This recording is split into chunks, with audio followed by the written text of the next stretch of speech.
أعوذ بالله السميع العليم من الشيطان الرجيم من همزه ونفخه ونفثه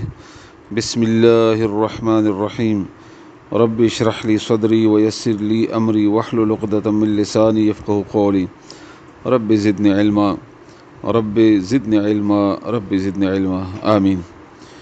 انشاءاللہ نن به سورہ اعراف آیت نمبر 19 او شلم وایو 19 او 20 انشاءاللہ. الله دې وینا حق ادا کولو توفیق راکړي او الله تعالی دې موږ تاسو په دې قران کریم باندې د دې په مقاصد باندې د دې په عمل کولو باندې د الله موږ پوي کی. الله دې موږ ته عمل کولو توفیق راکړي آمین. آدم علیه السلام او د شیطان قصه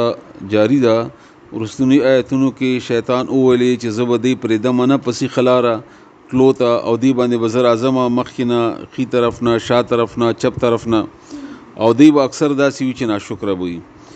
الله وشړ بیزت کړو حقيري کو او ورته ویلې چې څوک ستا خبر عمرې نو تاسو ټول به جهنم کې اچوما. اوس الله تعالی آدم علیه السلام ته فرمایي آدم علیه السلام چې کله شیطان الله تعالی لري کو هغه درجه نه د ملائکو د ټولینه وېستو نو آدم علیه السلام ته الله تعالی د هغه د پختینا بیبي پیدا وکړه حوا د لپاره چې د دې سره ملګری وي او د لپاره سکون ذریعہ وي چې د خلافت کار کوي زما د عبادت او کار کوي چې دا ورسره ملګری. نو هغه تعالی تعالی فرمایل چې ویا آدم او اے آدم غنم رنگی ته هم وای او پخپل غنم ته هم وای. نو اے آدم اسکن اسیگت انت ته وزوجک او ستا بیبی دی الجنت په جنت کې. دې کې به نور مسلې علماء کرامو کړي دي ډېرې لکه یو دا چې سړی چرته اوسیږي نو بیبي به ارسل الته ور سره اوسیږي لا به مجبور وي چې هغه به خاوند سره اوسیږي. همدغه رنګې دلته آدم علیه السلام ته الله تعالی یو قسم درجه ورکوي او موږ ته تجربه ښیي عملی چې کومه شوې ده د زموږ د پلار او چې موږ ته وښایي چې شیطان تاسو څنګه لرې کوي. وزوجک او بیبی دستا الجنت په جنت کې فکلا بستاسو دواړه خوراک کوي من حيث شئتما اغزینا چې تاسو خوخی عملته نه خوراک کوي. ولا تقرب او منج دی کیږي هذه الشجره دی ونتا یو ونه الله خدل دی ونه باره کې بیا بعض خلکو به سونه کړي د تشي ونه او د غنم ونه او د وګدا او د لنډه او د ډینګ وغیرہ ارڅ چی و الله او الله رسول خدل نه ده بس یو ونه والله مخصوص کړه مقصد الله تعالی بیانې چې ما یو شی مخصوص کو چې وزدا بنخوري فتكون نشيب تاسو ک تاسو دا او خړلا من الظالمین د ظالمانو نه دغه چې زما حکم به منل نه زما حکم د چې دا بنخوري. نو بیا دې ټولو کې سبقونه دي لکه کم از کم سبق پکې دا دی چې الله تعالی انسان ته دنیا کې هم ډېر شیونه اکثر شیونه حلال دي چرته اوسېږي څنګه اوسېږي او ورکوټه جوړای لوی کور جوړای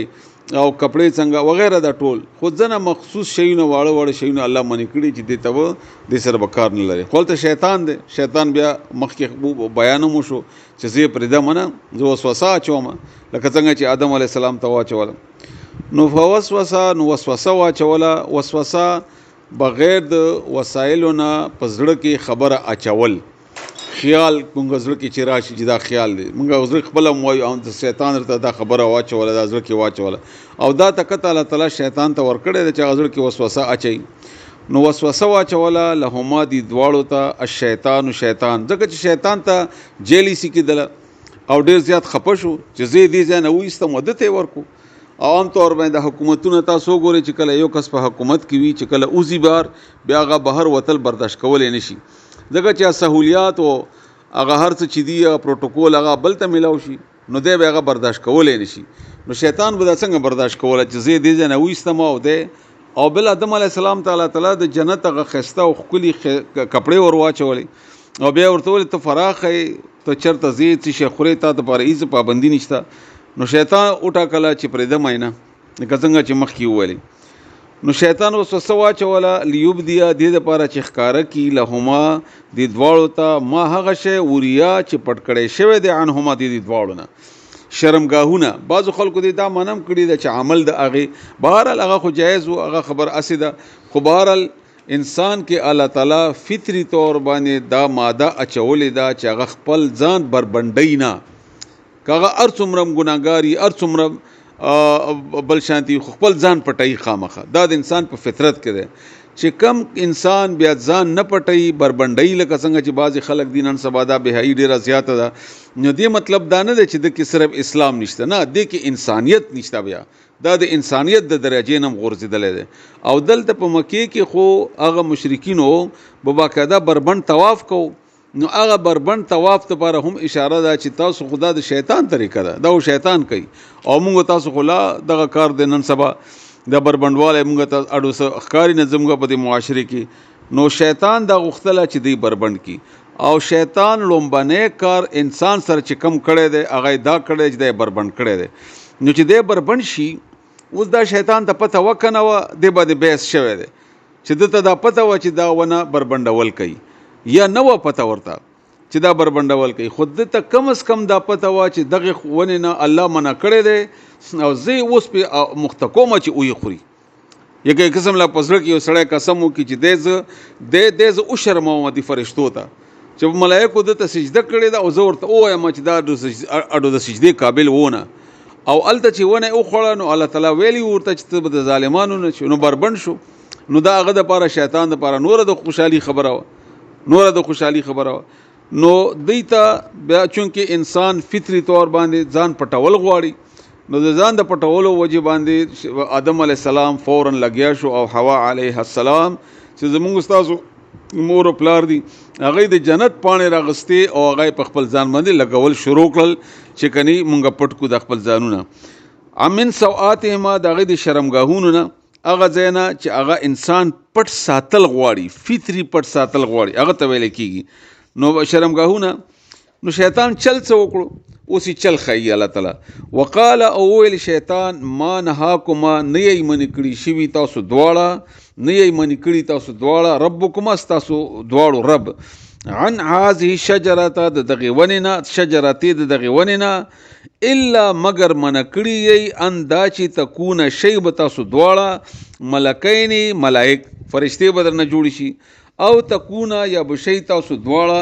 من الخالدین د همیشه پاتې کیدونکو نه په جنت کې. حالانکه آدم علیه السلام او حوا علیه السلام د دې لپاره همدغه جنت وو، دا به جنت ته راځي، دا به جنت کې پاتې کیږي، خو د امتحان یو څو کالونه به دی راځي دنیا ته، همدغه رنګ ټول انسانیت. نو دلته الله تعالی عملی طور باندې ښودله ده چې تاسو کله د شیطان خبره منئ نو تاسو به جنت نه راغورځئ، او بله خاص خبره دا وښودله الله تعالی چې تاسو کله د شیطان خبره منئ تاسو به بربندېږئ. او بربندېدل یوازې دا نه چې انسان کپړې کوزي کی، نه د انسان بې عزتي وشي، انسان ذلیل شي، خوار شي د خلکو په وړاندې. او دا ډېره غټه خبره ده، عام طور باندې مونږ په فکرو کې دا استعمالو پښتو اردو کې چې د زما د عزت کپړې وغورځولې، د مانه کپړې وایستې او زه بربند کړم، د دې مطلب دا چې زما بې عزتي وکړله. نو شیطان اول کار دا ده چې انسان بې عزته کی. ګوري کنه داسې ډېر احادیث دي، دا به تفصیل خبره ډېره زیاته راځي. رسول الله صلی الله علیه وسلم فرمایي چې تاسو ته کله ارګمی راځي د خوله چې وازه کوي انسان ته خوب چې راشي دې باندې خلاص کړئ، د مه کوئ داسې. او دې وخت کې شیطان ورپسې خاندي ورپسې، ځکه چې شیطان دا غواړي دی بد ښکاره شي. او که تاسو مجلس کې ناست یې تاسو وګورئ چې یو سړی د خوله وازه کوي څومره بد ښکاري، هغه نه علاوه شیطان پکې ننوځي، شیطان پکې ننوځي کله د خوله وازه کوي، شیطان پکې ننوځي. همدارنګې چې کله انسان خیرن وي ګنده، دا د شیطان خوښ وي. دا به مزارونه تاسو وګورئ، د شرک اډې وګورئ، هلته ګندګیانې دي، دا ګندګي د شیطان خوښوي. انساني جسم کې چې څومره ګندګیانې دي، لکه د پوزې دا ګندګي چیخي چې کمې دي، دکې شیطان شپه دلته کوي، ګندګي خوښه ده، او دا غواړي چې د انسان دې هم داسې ګندی، انسان دې هم دغسې ګندی. همدا وجه ده چې الله تعالی د حرم دپاره هم او انسان تړم بنی احکاماتو کې الله تعالی فرمایلی یا ایها المدثر قم فانذر وربک فکبر وثيابک فطهر. خپلې کپړې پاکې ساته، تاسو مسواک وګورئ. رسول الله صلی الله علیه وسلم چې پاتې د بسترې کې اول کار به مسواک کوه، او بیا ګورئ تاسو اودسونه وګورئ، استنجا وګورئ، بیا هغه نه وروسته لمبل وګورئ، بیا د رسول الله صلی الله علیه وسلم طریقې چې موږ ته کومې ښودلې دي چې تاسو د جمعې ورځې خامخا لامبئ، واجب دی جمعې ورځې لمبل، ځکه چې صفا شي سړی نو کونه کټ کوئ، ګندګي دې جمع نه شي، بوی دې د نه را نه شي. غي خو د رسول الله صلی الله علیه وسلم عطر د لپاره چې یو بل نه خوشبوئی راشي چې تاسو کله دا غنده بوټي خوړلې وي مثلا پیاز یا اوګه نو جمعه ته ډور راځي ما تاسو دا ټول د صفائی دین دی دا دین صفا قستا خپلې اومدغه رنګ د الله تعالی په دې نیک اعمالو باندې انسان خپلې کوي رنگین شي خولې شي تاسو ګوره ډېر تور خلک دي شکلونه سره عجیبه غونته وي خو په جسم کې په چهره کې یو عجیبه غونته نورانیت پوي پکې د الله تعالی په عبادت خسته کړی بعض خلک ډېر خولې چهره به خو انسان به چې اډوکته مې نه دته دغه چې دا شیطان په خپل اعمالو باندې غورځولې وي همدغه رنګي الله تعالی په دې الله تعالی فرمای مؤمن چې کمی دا به باهمت وي با غیرت وي غیرت به پکې ډیر وي دا او شیطان د غوړي د مشکلاتو کې پریشان وي او نسمن وي او ګلې کوي او شکوي کوي او ژړا کوي او دا نشته دا ټول د شیطان کارونه دي دا ټول د شیطان کارونه دي که مونږه کو کبلې کوي خوشحالي خنده پیشانی رسول الله صلی الله علیه وسلم فرمایي تاسو د الله په لار کې پیسې ورکړي صدقې ورکړي او کدا نشي کولای نو کم از کم خنده پیشانی سره خو ملاو شي دا مې تاسو صدقه ده دومره خوشحالي دین ده د سکون او د اطمینان او د خوشحالي خو بهرحال مونږ باندې شیطان بس الله دې مونږ بچ کړي د شیطان د دې وسوسونه نو شی به تاسو فرشتي ملائکه او یا دلته یو سوال راځي چې ملائک خود انسان نه بهتر نه دي نو بیا ولې آدم علی السلام د ملائکو دغه وکړو یو خو ملائک مستقل په جنت کې دي دویم دا چې موکي کې شیطان هم د کدوکور واچوله چې ملائکو خوراک نه کوي او د نور نه جوړي دي او فلانه جوړ دي وغیرہ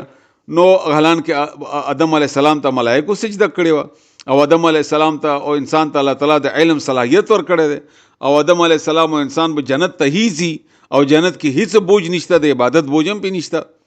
بهرحال نو شیطان دوکه ورواچوله او نه اوخوړه او نتایج ښکاره شول سبا ته ان شاء الله د شیطان نورې طریقې الله تعالی مونږ ته ښایي چې څنګه دوکه کول کوي ډېر ضروري دي سبا ان شاء الله ویا آدم او اے آدم اسکن اوسیگا انت و زوجک او بیبی دستا الجنت په جنت کې فکلا بستاسو دواړه خوراک کوي من حيث شئتما چرتنه چې تاسو دواړه خوخوي ولا تقربا او تاسو دواړه منځ کیږي هذه شجرته دغه یوي ونیتا فتكونا کنيشي بتاسو من الظالمين د ظالمانو فوسوسه واچول بیا لهما د دواړو ته الشیطان شیطان لیبدیا د لپاره چې ښکار کی لهما دواړو ته ما وریا هغه شی چې پټ کړی شوی دی عنهما د دواړو نه من سوآتهما د دې د شرمګاهونو نه وقال اول شیطان ما نهاکما منکړی تاسو دواړه ربکم استاسو رب عن هذه الشجره د دغه ونینا الا مگر اندا چې تکونا شی بتا سو دواړه ملکین ملائک او تکونا یا بشی تاسو دواړه من الخالدین د همیشه پاتې کیدونکو نه